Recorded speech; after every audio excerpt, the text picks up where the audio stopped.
If you have two or more children and you want them to love each other, you want them to have a peaceful dynamic, you want to raise children who are able to play nicely, talk to each other nicely, and if they have problems, to solve it peacefully. But in your family, you see conflict, you try to intervene, and it's just tough because they hit each other, they throw things at each other, and you fear, man, I wonder if they're going to like each other in the future. If that is you, on this podcast episode, I'm going to share with you a class that I delivered for my clients in HIC parenting on de escalating sibling fights peacefully, calming down sibling squabbles peacefully. You are going to know the what to do, what not to do, the step by step when those sibling fights get to hitting, get to throwing things, get to the big uppercase behaviors. Now, many parenting experts and coaches talk about this. What happens or what do you do to address it in a way that is peaceful, that you feel good about yourself, like you don't feel guilty doing intervening, but at the same time that is effective. Hello, my name is Marcela Collier. I am a certified parenting coach and the host of the Parenting with Understanding podcast. My team of coaches and I in HIC Parenting Education Agency have the mission of helping parents from all over the world break free from reactivity, bring peace to their parenting, and raise secure children with peace and accountability. And if that kind of thing, if that kind of content is something that you want to know more of, my encouragement for you is to subscribe to our podcast every single week. We are here. Or if you've been listening to our podcast for a while and you're like, this podcast has helped me understand my children more and have a more peaceful dynamic in my home, would you leave us a positive review? Just open the description of this podcast episode and write a positive review, hopefully 5 stars, and that will help us to get to more parents. And I want to thank you. That's a big thank you that I want to give you, because that really helps our podcast being recommended to other parents who want to raise children with peace. Okay, so let's talk about how to de escalate sibling squabbles peacefully. And this is the structure on how I'm going to conduct this episode today. I'm going to address common fears because I want to set the stage. I want you to apply the steps that you're going to learn today to de escalate sibling squabbles peacefully with the right mindset. So I'm going to address common fears. I'm going to enlighten you with the truth. And then after that, once we are with the right mindset, once we understand the why of the sibling squabbles and our goal as parents when we intervene during our sibling squabbles, then I'm going to go through the steps of what I do and what I teach my clients to do when those sibling squabbles are very aggressive, when they're hitting one another. So you are able to calm them down peacefully and they are receptive to you. Okay, so now that we're clear, let's talk about these common fears. Do you relate to any of these common fears? Let me know if this is you, if you're watching the podcast from YouTube. I just fear that they won't love each other, or they don't love each other, or they won't love each other when they grow up. I fear them having a distant relationship the same way I have a distant relationship with my siblings. I fear that if these fights mean that I don't have it together as a parent, that I don't know how to guide them. They are fighting because I don't know what to do. If you relate to any of these common fears, let me know in the comments on YouTube if you're watching from YouTube, and let's address the truth. Is it because they don't love each other? If they're fighting so much, then is it going to damage the relationship in the future? Is it because you are not equipped to help them? Is it the reason why they're fighting so much? And the reason is that's not the reason. The reason that is that sibling conflict and sibling squabbles are a developmentally appropriate behavior. It is essential for children's development to have sibling and peer dynamic. And the thing is that this peer dynamic is not a direct line, it's not a straight line.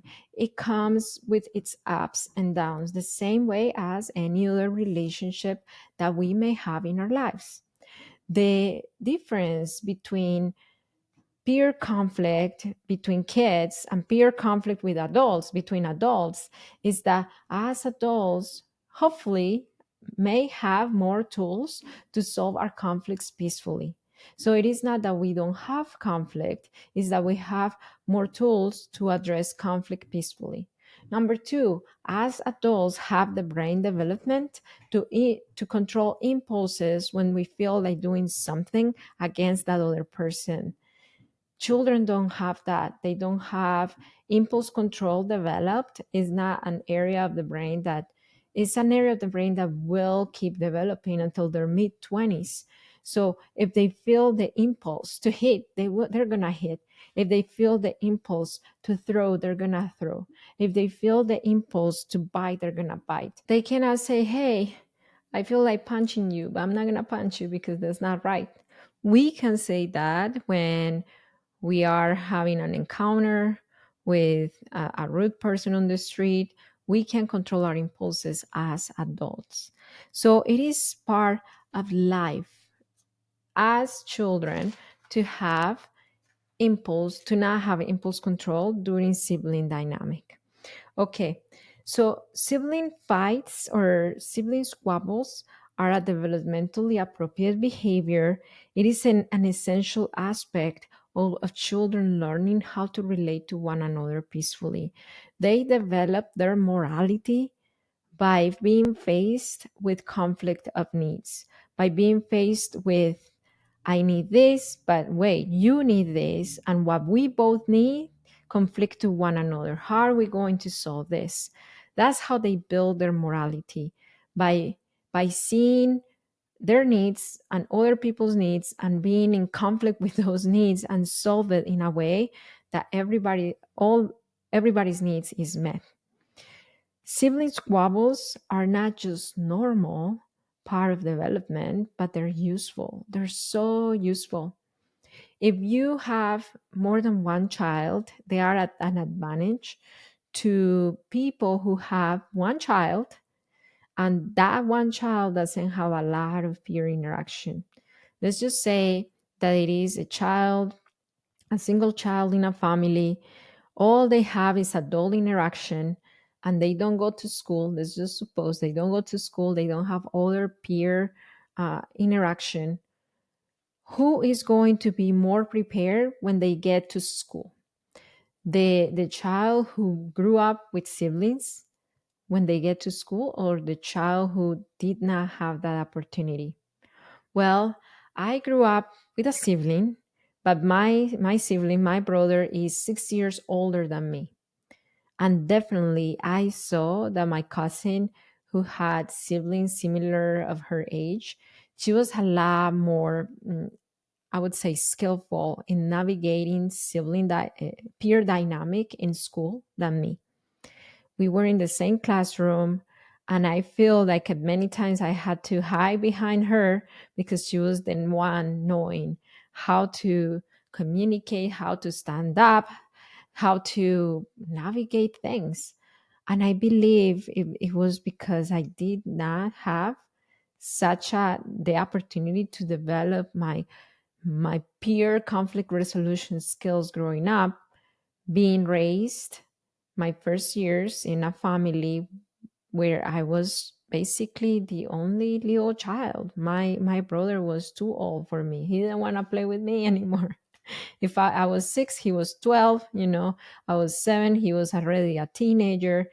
Very, very different developmental stages. I already saw him. I remember seeing him like a little adult, because for me he was like a little adult, even though he was a teenager. He wasn't like another 7-year old that I could just get into a power struggle over a toy. He wasn't there. So I see when I got to school that I had less skills developed than my cousin that grew up with two brothers that were kind of her age. So sibling squabbles are not just normal, but they're very useful. Now, the question is that many times for us parents, sibling squabbles are so hard to address. It creates so much anxiety, and it almost it almost makes us feel like we are in a really bad place. When we see our children fighting, we believe that the peace is disrupted, and then we are very have like a rush to fix it. And if we don't fix it, then we feel like we're failing. Is that you? Well, that has a depth, and it's related to how you grew up. Let me ask you this question. Did you grow up feeling that you needed to accommodate your feelings and needs for the comfort of others? Did you grow up feeling that you were the peacekeeper, meaning that you were the one in charge of the peace of the house? You were the one in charge almost of calming down the adults when they were having conflict with each other. You were the one in charge of making sure the siblings were peaceful. And then if they were not, then you were the responsible one. That's why you felt that pull to keep the peace, to not be punished. If that was you, it makes sense to me why, as an adult, now you feel so, so much anxiety trying to de escalate your children's sibling fights. So, in coaching, in HIC parenting, that's exactly what we do in terms of how we help parents. We have a parent centric coaching focus, meaning that we help parents with understanding their own internal dynamics and their own patterns and their subconscious thinking, and how they present to their children their feelings, their needs. We help them with themselves so they can help their children from a secure standpoint, with their needs met, and with a clear roadmap to navigate with their children their dynamic peacefully and confidently. That's exactly what we do in HIC parenting. And if you're like, yes, I wish I could feel a lot more peaceful, my encouragement for you is to access one free class that we have going on.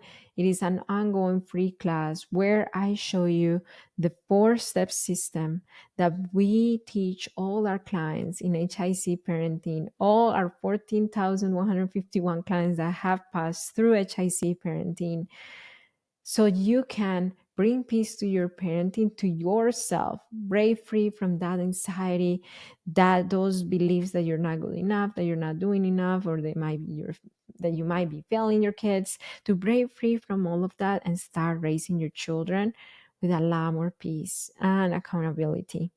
To access this class, just go to hicparenting.com, hicparenting.com. I'm going to leave a link in the description below, or it's up here somewhere, a card up here on the screen. It's somewhere up here.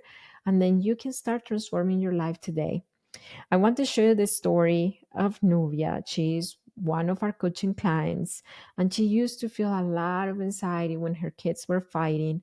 And this is how she feels now after she learned the 4 steps that you're going to learn and apply after you go through our free class. First initial meeting with you, Marcela, and we were so lost. We would see your videos. I would send them to my husband. And I'm like, there's something here. Like, there's something to learn. We read all the books. We had a lot of head knowledge of facts of development and things like that, but it just it wasn't applying. It wasn't coming out, and I couldn't figure out what was wrong with these kids. And going through the whole parent centric part, it really showed us that there's stuff that triggered both of us, and some comes from your childhood or your sensory needs or whatever it is. It really helped us be able to manage their behaviors and their feelings. So it's definitely been a game changer. When you can manage your own self, then you can kind of take on whatever comes from. So that was her, and that could be you. The information is in the class. And of course, if you need help with the application, you can join us as a coaching client at the end. Okay, so let's keep moving forward. The steps, now that we have the right mindset, now that we know that we are not failing our kids when they have sibling conflict, now that we know it's part of life for them to have conflict, how to intervene. So the first thing is to assess safety and ensure safety. If your children are hurting each other, if they are coming at each other, then we need to prevent them from advancing. So put yourself between them and then separate them. I put my hand on their chest or on their belly, and I make sure I separate them. If one of them is trying to come at the other, I shield the one who's getting the hit, to prevent the other one from advancing. If the children turn towards you and now you are the one who's getting the hitting, that's a good sign. And a lot of parents see these behaviors and think, you see, I'm their doormat, they don't respect me, this is not okay. And I'm not saying it's okay. I'm just saying that they don't do it because they believe you're a doormat or because you don't have authority or anything. It's because they know that they rely on you to regulate, meaning to calm down. And because they rely on you, then if they shift their focus from their sibling to you, they're looking to calm down. They're looking for that help to de escalate, but they don't have the impulse control to not hit you if they're in their hitting energy, because developmentally they're not there yet. They don't have impulse control, as I was talking earlier. So if they are already reverting your attention from their sibling towards you, that's actually a good sign. And I would say it is a lot easier to calm them down once their energy is towards you than when they're still very focused on going to their sibling. So if they are in their heating energy, ensure safety. If they're doing it towards you, then kind of like that with your hands, move their little hands away from your body. Let them that you are not going to allowed to be hit. You're not going to allow them to hit you. And then tell them that you are helping them, like you are helping them calm down, because that's your focus is helping them to calm down enough so they are regulated enough to see their conflict and to see their needs and the other one's needs. So in that moment, you are riding the wave of hitting. You are ensuring safety for the other child or for all children, for yourself. You are dodging their little arms. You are telling them they're they are safe with you and you want to help them. And then as they start calming down, they will cry. And if they're bursting in tears, that's a really good sign. That means that their angry energy is going away. And now the more tender feelings are flaring up.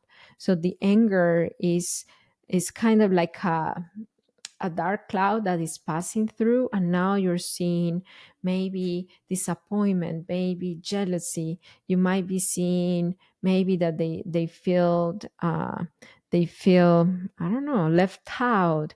Whatever more tender feeling they have towards their sibling, you're going to start seeing those more tender feelings once they're crying. So if they're already bursting in tears, that's a really great sign. My encouragement is to console them.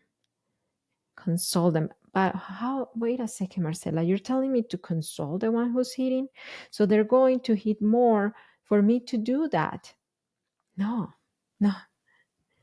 They're going to see that they don't need to hit for you to lean towards them and help them with their more tender feelings. That's what they're going to see.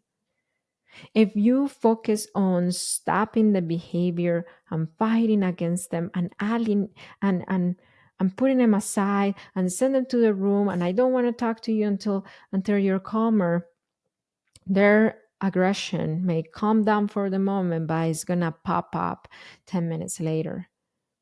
If you lean towards them during their tender, more deeper feelings, they're going to grab onto that and they will learn what co-regulation is and what showing tender feelings in safety is. They will learn emotional intelligence tools. So in the future, instead of hitting their brother, they can say, I feel left out. And I say it from experience. I see that all the time with my twins. My autistic one, who is the one who feels the most left out by brother and peers, he went from hitting and sabotaging their game and throwing things at them to now coming in the house and saying, hey, they're not including me, help me, mommy. And I go and help him. Why don't they include him that easy? Because he has autism and it's hard for them to see how awesome he is. And it's hard for little kids to navigate autism, you know.